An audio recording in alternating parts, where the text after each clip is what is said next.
Is your boy Pastor Mike Scruggs, and I am sitting in on behalf of the Black Man Think Tank. And tonight we simply want to thank our guests for being a part of this wonderful candidate forum, allowing this, with the amalgam of candidates that are running this year, allowing them to be able to voice their stances and where they kind of come into play. So I want to take an opportunity for you all to introduce yourself. I'll start ladies first.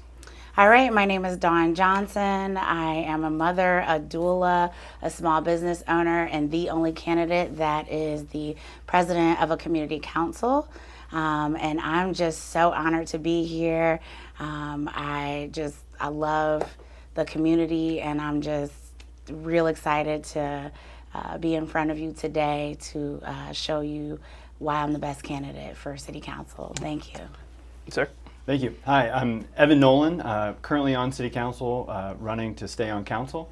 My day job is practicing as an attorney representing family-owned businesses, mostly in real estate. Our family lives in the Oakley area, where I served on the Community Council for 8 years as the chair of the Economic Development and Zoning Committee. Excited to be here and thankful for the Black Man Think Tank for thinking creatively and doing this style of forum for us. All right, so let's get to it. So I'll start off with this question. What is your strategy to ensure that public and private investments don't just reach downtown, but also uplift neighborhoods like Avondale, Bond Hill, and the West End? So once again, I'll start ladies first, and then I'll let you pick up after that. That's a wonderful question. I'm so glad you asked that. My strategy would be to make sure that the developers are, first of all, we need to vet the developers. There needs to be an oversight committee. And if we do choose for said developer to develop in our neighborhoods, they also need to give back. There needs to be a CBA, and that is a community benefits agreement, so that they're not just coming in and making money off of us, but that they are also contributing to our communities like Bond Hill, like Avondale, and not just sucking the life out of us and the land out of us, but that they're actually giving back, that they're caring for the people, that they're showing that they care for the community, because at this point, they're not. They're just being given, carte blanche to do whatever they want to do.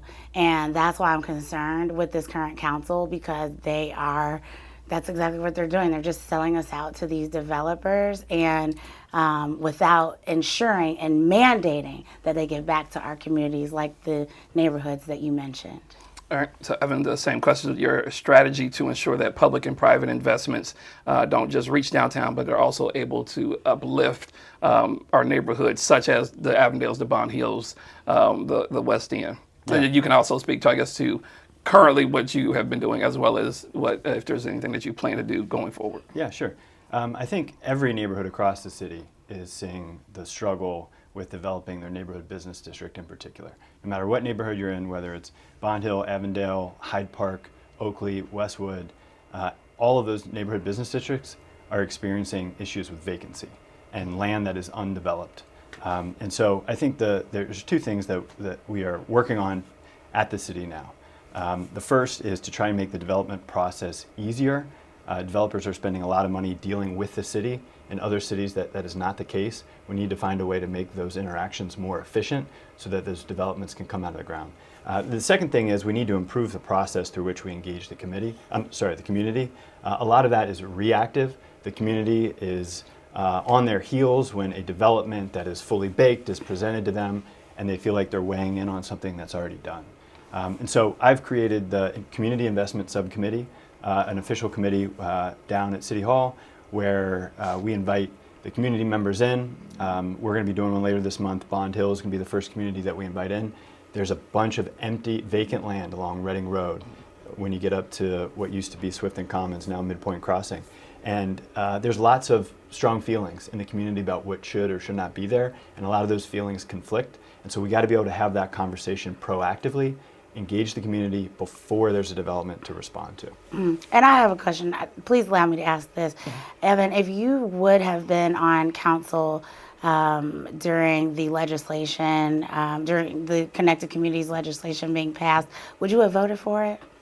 Yeah, I have worked in as a real estate attorney, and what I see are obstacles to how projects get done. Okay. And so part of the problem that we have is that the zoning code is old, it is dated, and when you see what has happened in our neighborhoods, it has allowed blight to persist, vacancy to take over our neighborhood business districts.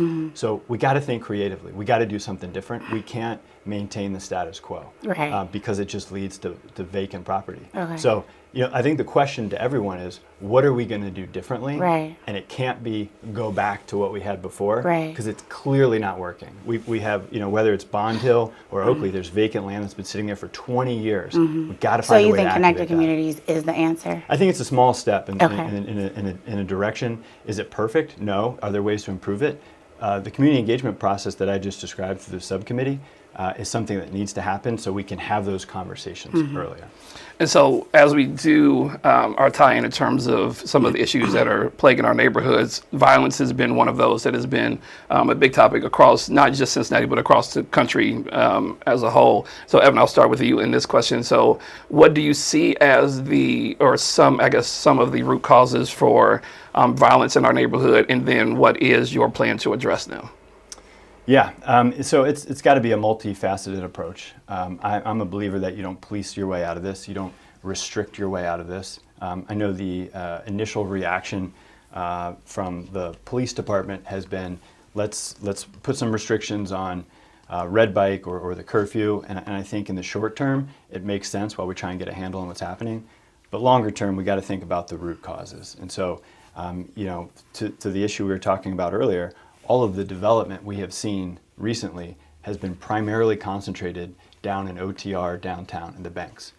And that is where people go, where the development is happening. So that is where teenagers are going. That's where they're going to hang out. I think about like the places that I used to hang out when I was a teenager, places like going to Coney Island in the summer or going to the Western Rollorama. Those places don't exist because that development in our neighborhood business districts is experiencing that trouble we talked about earlier. And with these neighborhood business districts, we used to walk through our neighborhoods when we had to go pick something up. Now, when you want something, you pull out your phone, you order it. It shows up at your doorstep, sometimes before you even get there. So we have to think differently about how we develop our neighborhoods, and going back to the status quo has been proven not to work. And we got to find a way to move forward. Don, same question in terms of the root causes for some of the violence in our neighborhoods and then plans to address it. Okay, so my campaign is about systems that don't work, and that's exactly what I want to address is the violence, because the way that we are addressing it is not working. First of all, the lack of planning that went on this summer was horrific. You don't start planning and start coming up with solutions in the middle of the summer. You need to figure it out beforehand. Now let's talk about the root causes. It's because we're being left out of the systems.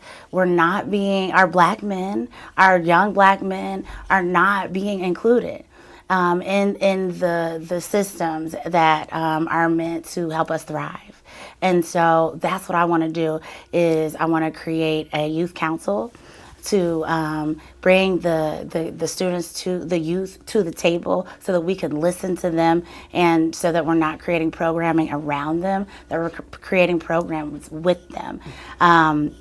The second thing is I want to address their trauma. There is no trauma centers, no trauma responses that have been developed for these young men, for the youth, even just for us.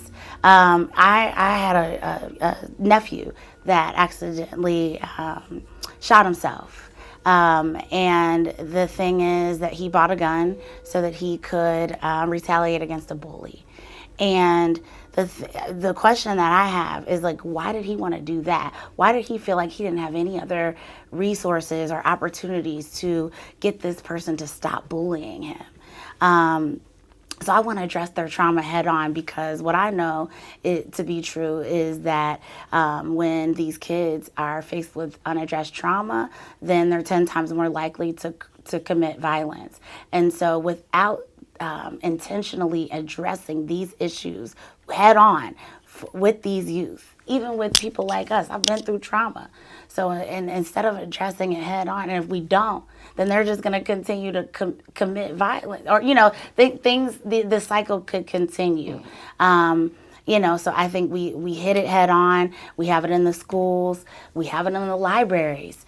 We have them in the rec centers. We keep the rec centers open. We keep them busy. We give them hope. We help them to see that they're more than just the hood. They're more than just the things that they've been through. They are kings. They are queens. They are powerful people that deserve to be invested in. So that is how we address the root cause, is we show them who they can be and then give them hope. And so I'll ask this question, and it's somewhat loaded in a sense, but why should Black Cincinnatians trust you with their vote? And I'll start with Don on this question, and I'll framework it the way I have for all the other candidates. And it's on one end, as an African American, not automatically assuming that they'll vote for you because they share the same skin color, but then also at the same time not assuming that they wouldn't vote for you because they don't. And so why should our Black Cincinnatians vote for Don Johnson? First and foremost, I am Cincinnati. I'm born and raised here. So more than likely, somebody that is voting for me, I know your cousin, I know your family, I might be your family or your cousin. So the thing is this, the reason you should trust me is because this is a heart-centered campaign. I'm running because of the trauma that I've gone through that is not unique to me. The trauma that I have experienced is very much so trauma that my people have also experienced. And I want to address that head on. And that's exactly why I'm running. I'm being led by my soul, by my pain, to put into passion, to fight for my people because they're not doing it. We're being sold out. We're being stolen from. They just passed this legislation yesterday to allow Duke Energy for SOPEC. Please look up SOPEC. Please do. So our Duke Energy bills. There's just so many things that are going on. And I really just truly believe that the people on council, they're good people. I actually like every single one of those people on council, but I think some of them have lost their way, and it's just time for a new day. So they should trust me because I'm not just doing this for politics. I don't consider myself a politician. I consider myself a humanitarian. So I'm doing this with heart, with passion, with glory, with people that are rooting for me that are from all over the city. So I'm here for everybody. I stand for everybody. But also I'm standing for that mom that has lost her child, for that family who has lost their son and to the system. I'm here representing those things because I've been through those things and I know what it's like. So you need somebody that not only looks like you, but has gone through the same things that you have gone through, Cincinnati, because when somebody has really truly understands what you've gone through, they're going to continue to fight for you no matter what. So Evan, same question. Yeah, no, I appreciate the question. And look, representation absolutely matters, and I'm proud to run with a diverse ticket. What I've heard from my interactions across the city is the appreciation for representation and the lived experiences, but then there's the next question. What have you done? What have you done for our community all across the city? When it comes to race, we experience racial disparities in our city that are significant, and they are larger than many of our peer cities. And it has to be a priority for everyone, and it's not enough to just talk about it. There's a lot of people that want to talk about the problem, and then what? And so, this council and the mayor put forward the Financial Freedom Blueprint. It's a document that captures the essence of these racial disparities, the racial wealth gap, the racial health gap, and it puts forward recommendations on how to help address that situation so that we can end the generational poverty that exists in some of our neighborhoods. And so, two of those programs, Access to Counsel and the Children's Savings Account, are two programs that I have championed, that I've been leading to make sure that work gets done. Access to Counsel provides limited representation to tenants who are facing eviction. More than 90% of landlords have an attorney when they're down in courtroom B on the eviction docket. Less than 5% of the tenants have an attorney. When you get them an attorney, more than 92% of the time, they get a positive result. That is something that is set forth in the Financial Freedom Blueprint as a way to address the racial wealth gap, keeping people in their homes. The second program I mentioned, the Children's Savings Account.